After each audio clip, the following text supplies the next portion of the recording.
អចលនទ្រព្យកម្ពុជាកំពុងតែបង្ហាញសញ្ញាវិជ្ជមាននៅក្នុងឆមាសទី1ឆ្នាំ2012នេះបន្ទាប់ពីគម្រោងអភិវឌ្ឍអចលនទ្រព្យមួយចំនួនដែលពីមុនបានផ្អាកដំណើរការសាងសង់មួយរយៈដោយសារការទទួលរងនូវឥទ្ធិពលយ៉ាងដំណំពីវិបត្តិសេដ្ឋកិច្ចពិភពលោកកាលពីឆ្នាំ2008-2009កន្លងមកនោះហើយគឺយើងសង្កេតឃើញថាមានគម្រោងអភិវឌ្ឍអចលនទ្រព្យមួយចំនួនបានបន្តសកម្មភាពសាងសង់ឡើងវិញយ៉ាងផុសផុលព្រមជាមួយនឹងគម្រោងថ្មីៗរីកដូចផ្សិតជាច្រើនទៀតផងដែរនៅទូទាំងប្រទេសកម្ពុជា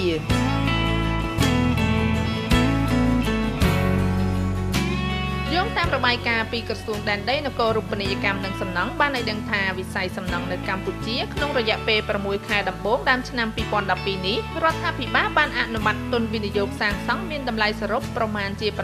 $868 លានសហរដ្ឋអាមេរិកគឺមានការកើនឡើងប្រមាណជាជាង 36% បើប្រៀបនឹងរយៈពេលដូចគ្នាកាលពីឆ្នាំ2011ដែលមានត្រឹមតែជាង$50 លានសហរដ្ឋអាមេរិកតែប៉ុណ្ណោះសម្រាប់ការធ្វើប្រតិបត្តិការលក់និងជួលទៅលើផ្នែកអចលនទ្រព្យគ្រប់ប្រភេទដោយក្នុងនោះរួមមានដីធ្លីបូរីវីឡាផ្ទះល្វែងអគារខុនដូនិងអគារពាណិជ្ជកម្មវិញក៏មានការកើនឡើងទ្វេដងផងដែរនៅក្នុងឆមាសទី1ឆ្នាំ2012កន្លងមកនេះ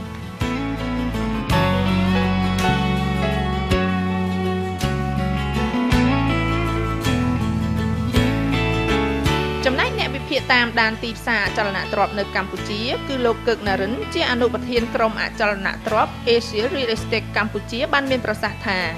បច្ចុប្បន្ននេះទីផ្សារអចលនទ្រព្យនៅកម្ពុជាកំពុងតែបន្តការកើនឡើងពីមួយថ្ងៃទៅមួយថ្ងៃ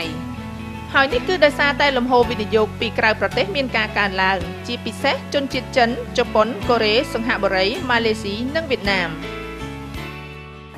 បាទក្នុងឆមាសទី1ឆ្នាំ2012នេះស្ថានភាពអចលនទ្រព្យនៅក្នុងប្រទេសកម្ពុជាយើងមានស្ថានភាពល្អប្រសើរឡើងខ្លាំងបើយើងប្រៀបធៀបទៅនឹងឆ្នាំ2008ដែលជាឆ្នាំដែលវាមានវិបត្តិខ្លាំងហ្នឹងតម្លៃអចលនទ្រព្យនៅក្នុងតំបន់មួយចំនួនវាមានការកើនឡើងបាទកត្តាដែលយើងមើលឃើញជាចម្បងសំខាន់ហ្នឹងគឺចំណុចដែលសំខាន់ជាងគេគឺកត្តាសេដ្ឋកិច្ចនៅក្នុងប្រទេសកម្ពុជាយើងគឺមានកត្តាមានលក្ខខណ្ឌសេដ្ឋកិច្ចល្អហើយច្បាប់នៅក្នុងប្រទេសកម្ពុជាយើងគឺមានភាពរឹងមាំខ្លាំងជាងមុនបើយើងប្រៀបធៀបគឺយើងមានការយើងថា investment incentive ទៅអ្នកវិនិយោគទាំងក្នុងនិងក្រៅប្រទេសច្រើនហើយចំណុចមួយទៀតហ្នឹងគឺកត្តាស្ថានភាពតាក់ទងមួយស្ថាប័នហិរញ្ញវត្ថុគឺគាត់បើក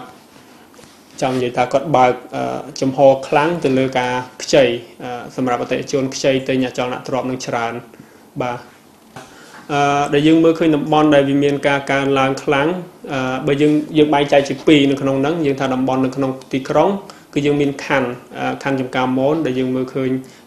ការទិញដូរហ្នឹងវាច្រើនជាងខណ្ឌផ្សេងដោយសារតែខណ្ឌចង្កាមមនហ្នឹងជាខណ្ឌមួយដែលសម្បូរទៅដោយតំបន់ពាណិជ្ជកម្មនិងតំបន់ស្នាក់នៅវាល្អជាងគេហើយសម្រាប់តំបន់នៅខាងក្រៅវិញគឺយើងមើលឃើញតំបន់ខណ្ឌសែនសុខជាខណ្ឌមួយដែលមានហេដ្ឋារចនាសម្ព័ន្ធល្អបាទហើយការអភិវឌ្ឍលឿនហើយនៅក្នុងតំបន់ហ្នឹងដែរគឺស្ថាប័នរដ្ឋមួយចំនួនគឺគាត់ផ្លាស់ប្ដូរទីតាំងទៅខាងហ្នឹងហើយបរិយស្ថានភាពបរិយការអភិវឌ្ឍជាសំណង់នៅឋានហ្នឹងគឺគាត់ធ្វើនៅខាងតំបន់ហ្នឹងច្រើនហើយចំណុចសំខាន់ផ្សេងទៀតហ្នឹងគឺតាក់ទងជាមួយនឹងសាលារៀនអន្តរជាតិមន្ទីរពេទ្យអីគឺនៅតំបន់ហ្នឹងគឺមានការធ្វើច្រើនបាទហើយនឹងចំណុចមួយទៀតគឺតាក់ទងជាមួយនឹង